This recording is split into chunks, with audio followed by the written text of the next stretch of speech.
I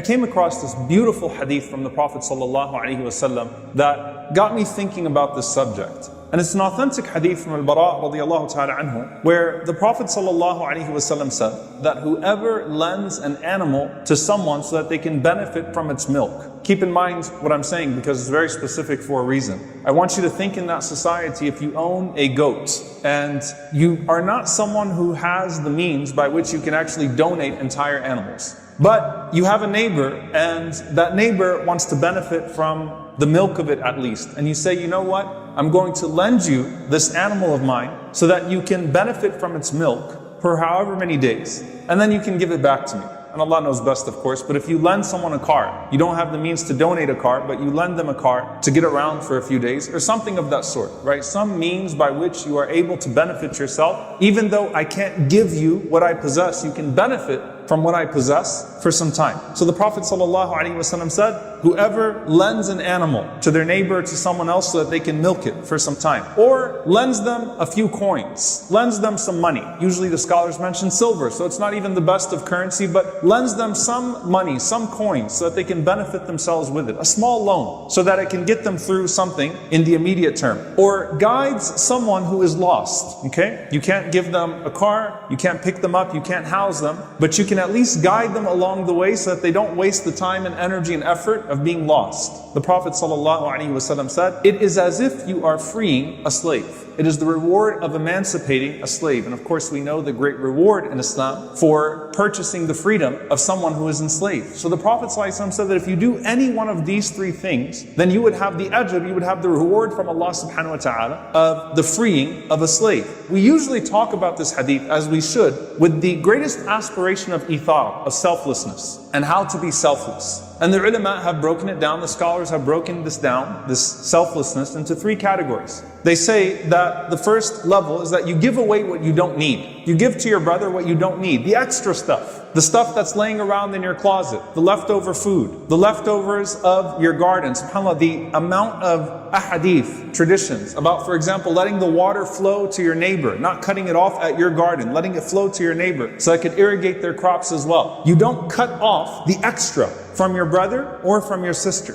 At least give to your brother or your sister what you don't need. Not even the best of what you have, not even the best of your income, the best of your food, the best of your blessings. Give them the extra. That's the first level of selflessness. The second level, مَا يُحِبُّ لِنَفْسِهِ, what you love for yourself, you take things into consideration exactly as you would for yourself, for your brother. So you try to give them everything that you want for yourself. And mind you here, that Imam An-Nawawi rahimahullah said, brother here is not talking about your brother Muslim, your brother in humanity. So you give to your brother in humanity exactly what you would give to yourself, what you love for yourself. And then the third level, which is the greatest level of selflessness, is that you give to your brother even what you yourself would prefer. This is the level of the Ansar, the level of the people of Medina. They prefer others to themselves. They actually preferred the Muhajirin, the migrants from Mecca, to their own selves. They gave them the better share of the house, the better share of the crop. And that was the greatest level of selflessness. Now here's the thing, when we talk about this hadith, we always go to what? We go to the level of the Ansar, as we should.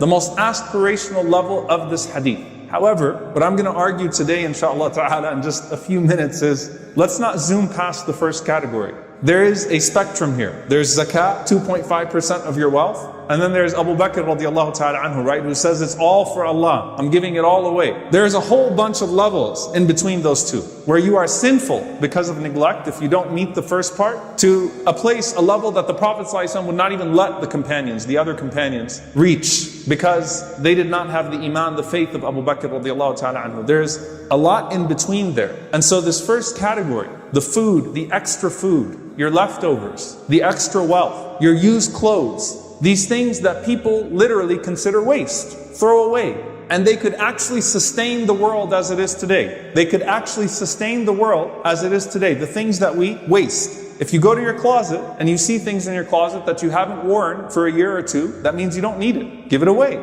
Those things that are in your closet, if you haven't worn it for a year or two, give it away. It's time to go. Teach your children that if it's a toy that you haven't played with, I don't care how much you love it, what your game console is, you haven't played with it for a long time, give it away. Let's package it. Let's give it away. Let's make something special out of this. If you can afford to do so, make it a mindset that these extras for us have a lot of potential in the sight of Allah subhanahu wa ta'ala and can mean a whole lot to somebody else. Those toys that you give out there in those Syrian refugee camps, the kids are not asking what color is it and is it the latest model.